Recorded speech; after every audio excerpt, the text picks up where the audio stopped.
Question 10th में आपसे बोला हुआ है कि if the sum of first P term of an AP is equal to the sum of first Q term then find the sum of P plus Q term. यानी कि कोई AP है उसके पहले पी टर्म का सम, अब P की जगह 7 भी हो सकता है मान लो, तो कोई एपी है उसके पहले 7 टर्म का सम अगर आप दिया हुआ है वो किसके इक्वल होगा, किसी दूसरे एपी के पहले क्यू टर्म के इक्वल। अच्छा, दूसरे एपी का क्यू वो भी 7 भी हो सकता है क्यू की वैल्यू, और क्यू की वैल्यू 8 भी हो सकती है, 9 भी हो सकती है, डिफरेंट वैल्यू वैरी कर सकती है। यानी कि एक एपी के पी टर्म का सम दूसरे एपी के क्यू टर्म के इक्वल है। यहाँ तक समझ गए अच्छे से? ठीक है, अब हम क्या करेंगे, let A and D be the first term and common difference of the AP. ठीक है, दोनों एपी के फर्स्ट टर्म और कॉमन डिफरेंस को क्या मानेंगे, ए और डी मान के चलेंगे। देखो सम ऑफ पी टर्म, यहाँ पे एन बाई टू की जगह क्या लिखेंगे, P by two, two A plus N minus one की जगह क्या लिखेंगे, पी माइनस वन डी। इसी तरह क्यू टर्म का sum of Q term, Q by two, two A plus में क्यू माइनस वन डी, ये पी टर्म का सम आ गया और दूसरे एपी के ये क्यू टर्म का सम आ गया। राइट, यहाँ तक आप समझ गए। कंडीशन क्या गिवन है, कंडीशन गिवन है कि ये इक्वल है आपस में। क्या है ये, इक्वल है आपस में। राइट, जब ये इक्वल है आपस में तो हमें यहाँ पे आगे समझना है। देखो ये जो है ना, इस लेफ्ट हैंड साइड को, क्योंकि ये दोनों आपस में इक्वल हैं, ठीक है, तो ये वाले और ये वाले भी इक्वल हो जाएंगे। ठीक है, तो यहाँ पे इस चीज़ को पूरे को उठा के यहाँ डाल दो।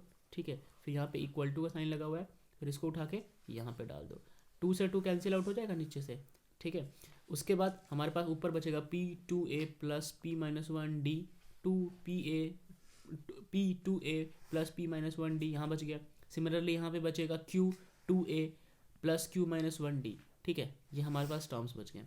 राइट, अब आप क्या करना है, इस p को ना अंदर आप मल्टीप्लाई करा लो, तो ये बन जाएगा 2AP, बन गया 2AP प्लस ऐसे ही रहेगा। फिर ये बन जाएगा, इस d को भी मल्टीप्लाई करा लो, ये बन जाएगा PD, और ये d अंदर जाएगा तो माइनस का d भी बनेगा। राइट, ठीक है, यहाँ पे ऐसे मल्टीप्लाई करा लिया। अब एक इंटरेस्टिंग बात ये है, इन्होंने क्या करा है यहाँ पे, आपको बहुत ज़्यादा समझने की समझना पड़ेगा। देखो ये जो p है ना, जब आप इसको अंदर मल्टीप्लाई, सॉरी, इस d को जब आप अंदर मल्टीप्लाई कराओगे, ठीक है, तो मल्टीप्लाई कराने के बाद यहाँ बन जाना चाहिए था PD और यहाँ बन जाना चाहिए था माइनस का d, मगर इनका बन रहा है PD और फिर ब्रैकेट में बन रहा है p माइनस वन। तो इसको भी मैं क्लियर करता हूँ कि ये कैसे बना। राइट, यहाँ भी ऐसे देखो 2AQ बन गया प्लस में Q माइनस वन बन गया और ये D बन गया। ठीक है, ये जो एज इट इज़ था अपने पास। अब यहाँ पे देखो ये जो Q दिख रहा है ना आपको, ये जो P दिख रहा है, यहाँ पे P दिख रहा है, ये P इसके लिए भी था और ये P इसके लिए भी था। समझ में आ रहा है? ठीक है, तो जब ये P इसके लिए भी है तो ये PD बन जाएगा। राइट, यहाँ पे लिख दिया PD और ये P माइनस वन ऐसा ही है। समझ में आया? इसलिए इस D को हमने मल्टीप्लाई नहीं कराया, इस D को हमने डायरेक्ट इस P से मल्टीप्लाई करा दिया है। सिमिलरली इस Q को आपने 2A से मल्टीप्लाई करा दिया, यहाँ पे हो गया, और ये Q तो इसके लिए भी है, इस पूरे टर्म के लिए भी है। ठीक है, तो इस Q को आपने इस पूरे टर्म से मल्टीप्लाई कराया तो QD आ गया यहाँ पे, और ये Q माइनस वन अपनी जगह पे यहाँ पे है। उसके आगे आप इसको प्रोसीड करो, इस इक्वेशंस को आगे आप जब प्रोसीड करोगे तो इस सारी वैल्यूज़ को उठा के लेफ्ट हैंड साइड में ले आना, इधर जीरो बच जाएगा। सारी वैल्यू को लेफ्ट हैंड साइड में ले आना, जो भी वैल्यूज़ कॉमन निकले कॉमन निकाल लेना, जो कटे उसको काट लेना। ठीक है, और इसका ये एक्सप्रेशन कुछ इस तरीके से यहाँ तक आ जाएगा। राइट, इसको आगे लेके चलते हैं। आगे लेके चलने के बाद हमारे पास ये एक्सप्रेशन सॉल्व होकर आती रहेगी, पूरा एक्सप्रेशन रिड्यूस होगा। ठीक है, अंदर फिर इस वाले पार्ट में यहाँ पे एक क्वाड्रेटिक इक्वेशन जैसा बन गया है, इसको आप एक्सपैंड कर सकते हो नीचे वाले पार्ट में। ठीक है, फिर यहाँ पे जो D दिख रहा है ना, ये D दिख रहा है ना, इसकी वैल्यू निकालनी है हमें यहाँ पे। ठीक है, इसे सॉल्व करोगे पेन पेपर पे तो ये सब समझ आ जाएगा। मैं आपको यहाँ पे सॉल्व करके दिखाने की कोशिश करता हूँ। देखो ये है आपका, आई होप कि यहाँ तक क्लियर हो गया होगा, इस लाइन तक क्लियर हो गया होगा सभी को। ठीक है, इस लाइन के बाद मैं आपको सॉल्व करके दिखाता हूँ, तो समझना इस चीज़ को। इस लाइन के बाद मैं एक स्लाइड ले लेता हूँ, यहीं पे करा देता हूँ, देख देख के लिख लूँगा। तो इसके बाद हम आगे बढ़ते हैं। अब है ये 2A ब्रैकेट में 2AP प्लस में PD P माइनस वन। ठीक है, ये एक तरफ की वैल्यू थी, दूसरी तरफ की वैल्यू थी 2AQ प्लस में QD Q minus one. Right, हमारा वैल्यू थी। अब अपने को क्या करना है, इस तरफ लेके आ जाना है, दूसरी तरफ लेके आ जाना है इस वैल्यूज़ को। ठीक है, अच्छा, और भी हम इसमें से कुछ कॉमन निकाल सकते हैं। हाँ जी, हम इसमें से कॉमन निकाल सकते हैं 2A। ओके, तो हम यहाँ से जब कॉमन निकालने की कोशिश करते हैं तो यह रहेगा आपका 2A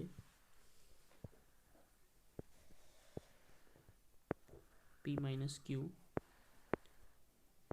अंदर बच जाएगा यहाँ पे डी, ठीक है, तो यहाँ बच जाएगा पी, पी माइनस वन, फिर यहाँ से कॉमन निकालेंगे तो ये बच जाएगा आपका माइनस का Q, Q minus one, right, is equals to zero. अब छोड़ो इस चीज़ को, ध्यान से देखो, एक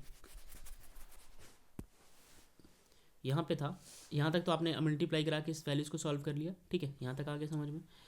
नेक्स्ट ये वाली जो स्टेटमेंट है, इस वाले स्टेटमेंट में हमने क्या करना है, सारी वैल्यूज़ को जब आप इस तरफ से उठा के दूसरी तरफ लेके जाओगे, ठीक है, तो जो भी आपको, जैसे ये वाली टर्म देखो, ये 2AQ और ये 2AP दिख रही है, इधर जाने के बाद ये माइनस का हो जाएगा, ठीक है, ये इस तरफ जाएगा, तो यहाँ से 2A कॉमन ले लोगे, तो यहाँ ये बच जाएगा P और यहाँ से बच जाएगा माइनस का Q, तो ये बच गया P और माइनस का Q, ठीक है, ये 2A यहाँ बाहर निकल के रह गया।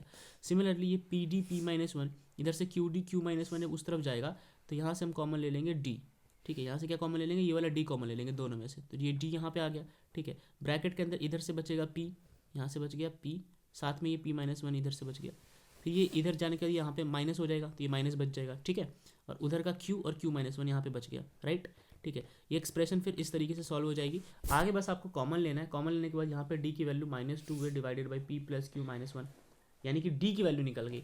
अब आपकी D की वैल्यू निकल गई, ठीक है, तो अब आप क्या करो, आपसे पूछा हुआ है sum of P plus Q term, तो sum of P plus Q term कैसे निकालते हैं, P प्लस Q यानी कि n/2, n की जगह P प्लस Q आ गया आपका, डिवाइडेड बाई 2, ब्रैकेट में 2A प्लस n की जगह P plus Q minus one D, और इस D की जगह ये वाली वैल्यू पुट कर देनी है बस, तो D की जगह ये वाली वैल्यू पुट कर देंगे, ठीक है, उसके बाद इसको सॉल्व कर लेना और आपका आंसर 0 के बराबर आ जाएगा, कट जाएगी सारी वैल्यू यहाँ पर रिड्यूस हो जाएगी, ठीक है, तो जस्ट एक लेंदी एक्सप्रेशन है, इससे ज़्यादा टफ नहीं है। अगले सवाल पे आते हैं, बोला है कि sum of first P Q R term of an AP are this and this respectively, ये वाली इक्वेशन आपको सॉल्व करनी है।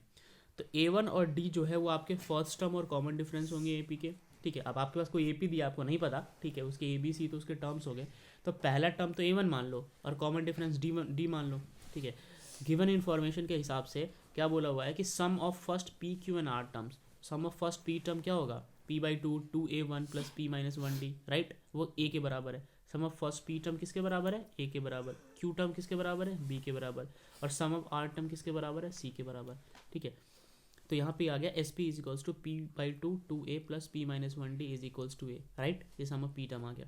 अब आपको क्या करना है, अब देखो ध्यान से, जो यहाँ से वैल्यूज़ हैं, ये इतनी वैल्यू तो आपको छोड़ देनी है, ठीक है, इतनी वैल्यूज़ तो आपको छोड़ देनी है, इतनी यहाँ तक की जो वैल्यूज है इसको छोड़ देनी है, बाकी P/2 को दूसरी तरफ भेज दो, तो P/2 को जब हम दूसरी तरफ भेज देंगे तो नीचे से 2 जाके वहाँ पे ऊपर चला जाएगा, ठीक है, और ये वाला जो P है वो नीचे डिनोमिनेटर में आ जाएगा, राइट, यहाँ तक समझ गए होंगे। फिर नेक्स्ट देखते हैं, इसी तरह sum of Q term Q/2 2A plus में Q माइनस 1D, ये B के बराबर चल रहा था, ठीक है, सिमिलरली इस दोनों टर्म्स को इधर भेज देना है, यहाँ पे एक्सप्रेशन बन जाएगा। Sum of R term again R/2 2A plus R minus 1D, ये C के बराबर चल रहा है, तो सम ऑफ R निकाल लिया, सम ऑफ Q टर्म्स निकाल लिया और सम ऑफ P टर्म्स निकाल लिया, ये तीनों टर्म्स आपने निकाल लिए, तो ये एक्सप्रेशन 2 बन गया, 3 बन गया और पीछे एक्सप्रेशन 1 बना था। आपको क्या करना है कि 2 में से 1 को घटा देना है, ठीक है, हम सब में से सबको माइनस करेंगे, 2 में से एक बार 1 को सब्ट्रैक्ट कर दो, ठीक है, तो जब आप 2 में से आप 1 को सब्ट्रैक्ट करोगे तो ध्यान से देखो, एक्सप्रेशन 1 जो है ये रहा नीचे, ठीक है, ये आपका एक्सप्रेशन 1 है, ये वाला आपका एक्सप्रेशन 1 है। इस एक्सप्रेशन 1 के लेफ्ट हैंड साइड में जब आप नज़र मारोगे, ठीक है, ये लेफ्ट हैंड साइड में जब आप इसकी नज़र मारोगे तो आपको लेफ्ट वाले को उसके लेफ्ट से सब्ट्रैक्ट करना है, ठीक, और ये आपका एक्सप्रेशन नंबर 2 है, राइट, ये आपका एक्सप्रेशन नंबर 2 है। तो जब आप सब्ट्रैक्ट करो 2 को 1 में से, ठीक है, तो देखो राइट हैंड साइड में क्या है अपने पास 2B/Q, राइट हैंड साइड में क्या है आपके पास 2B/Q, तो आप 2 में से 1 को सब्ट्रैक्ट कर रहे हो तो ये आ गया 2B/Q, और उधर उसका क्या था 2A/P था, ठीक है, तो ये दोनों आपस में सब्ट्रैक्ट हो गए। सिमिलरली 2A तो कट जाएगा, वहाँ भी 2A1 है, जैसे यहाँ पे 2A1 है वहाँ भी 2A1 था तो कट जाएगा, बचेगा Q माइनस 1D, यहाँ पे आ गया Q माइनस 1D, ठीक है, और उसका P माइनस 1D यहाँ पे है, ठीक है। तो इस पूरे इक्वेशन को सॉल्व कर लोगे, यहाँ से आगे D की वैल्यू निकल के आ जाएगी, ये वाली जो D है ना वो निकालनी है, तो इस पूरे इक्वेशन में D की वैल्यू निकल के आ जाएगी। अब तीसरे में से दूसरे को घटाओ, तीसरे में से दूसरे को घटाओ, फिर अगेन यहाँ से भी D की वैल्यू निकाल लेनी है, तीसरे में से दूसरे घटा के भी D मिलेगा आपको। अब ये वाला D जो है और ये वाला D है, इस दोनों को इक्वेट करो, यानी कि इस D को इस डी को और इस डी को इक्वेट करो, क्योंकि सब डी के बराबर है, तो जो डी के बराबर है तो राइट वाला पार्ट भी इक्वल पुट हो सकता है, इक्वेट हो सकता है। अब जब आप यहाँ पे इक्वेट करोगे, यहाँ से यहाँ तक इक्वेट करोगे, तो नॉर्मल इक्वेशन सॉल्व होती चली जाएगी। फिर यहाँ पे आ जाओगे। अब क्या करना है, दोनों साइड को ना, मतलब जब इक्वेशन सॉल्व हो जाएगा तो दोनों साइड को पी क्यू आर से डिवाइड कर लेना। पी क्यू आर क्यों? क्योंकि हमारे पास ये बहुत लेंदी एक्सप्रेशन है, इसको सॉर्ट करने के लिए पी टर्म्स का सम बोला था, क्यू का बोला था और आर का बोला था, तो इससे डिवाइड कर दो। ठीक है, इवन रहेगा भाई, किसी को कम ज़्यादा मिलना नहीं है, जो आना है सो आ जाएगा। तो पी क्यू आर से आप डिवाइड कर दोगे पूरे इस एक्सप्रेशन को। अब देखो इस एक्सप्रेशन करूँगा पी क्यू आर से डिवाइड, तो क्यू आर कट जाएगा, ठीक है, ए बाई पी बच जाएगा। ठीक है, सिमिलरली इसको सबको डिवाइड कर देना है, और उसके बाद जो भी आपको रिजल्ट चाहिए ना, वो रिजल्ट आपको मिल जाएगा। तो जो ये वाला रिजल्ट चाहिए था, हमें कैसे पता यही रिजल्ट चाहिए था? क्वेश्चन में यही बोला हुआ था, क्वेश्चन में यही चीज़ बोला हुआ था हमसे प्रूफ करने के लिए। ठीक है, यही चीज़ बोला हुआ था, राइट। तो ये क्वेश्चन नंबर 11 भी हो गया। क्वेश्चन 12 और लास्ट देख लो अभी के लिए। आपसे बोला हुआ है the ratio of the sum of M N N terms of an AP are M square and N square, यानी कि जो भी एम टर्म का सम होगा और एन टर्म का सम होगा, उनका रेशियो क्या आएगा? एम स्क्वायर और एन स्क्वायर आएगा। तो आपको इसी तरीके से बताना है कि एम एथ और एन एथ टर्म का जो टर्म जो है, ठीक है, वो ये होंगे रेशियोज में। ये सम है रेशियोज में और ये टर्म है रेशियोज में। सम दे रखा है रेशियो में और टर्म आपको प्रूफ करना है।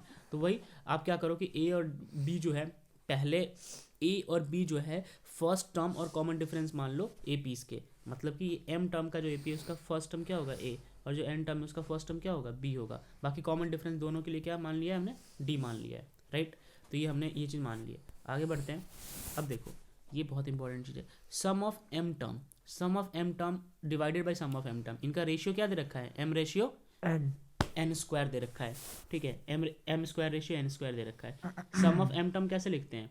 वही M by two A plus M minus one D, और सम ऑफ एन टर्म कैसे लिखते हैं? N by two A plus N minus one D. ये आपके पास यहाँ दे रखा है, ठीक है। यहाँ से 2 से 2 कट जाएगा, राइट, 2 से 2 कट जाएगा, और उसके बाद उस तरफ के एक एम से इधर का एक एम कट जाएगा, ठीक है। तो यहाँ पे सिर्फ यहाँ से सारी यहाँ से एक्सप्रेशन बचेगी। एम बाई टू तो कट गया ना, 2 से 2 कट गया, एम इधर का इधर कट गया, एन इधर का इधर कट गया, इधर एक एम और एक एन बच गया, इधर ये वाली एक्सप्रेशन बच गई, यहाँ पे एक्सप्रेशन बच गई।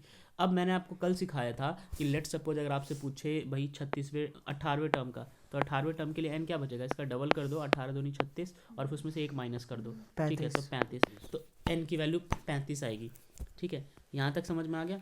तो ये तो जब हमारे पास एक कांस्टेंट था तब निकाल सकते हैं। अभी तो हमारे पास एम और एन टर्म के बारे में बोला हुआ है, इस केस में हम कैसे निकालेंगे? ठीक है, ये चीज़ हमें समझना है। देखो यहाँ पे लिखा हुआ है putting m is equals to 2m minus 1। देखो 2m माइनस 1 का मतलब क्या है? सपोज करो ये m है, तो इसको डबल कर दिया तो 2m बन गया, और उसमें से एक माइनस कर दिया, ठीक है, तो ये हो गया 2m माइनस 1। तो m की जगह आपको क्या पुट करना है? 2m माइनस 1, और n की जगह क्या पुट करना है? 2n माइनस 1, डबल करके एक घटाना है। ये एक ट्रिक होता है, ये हमेशा याद रखना।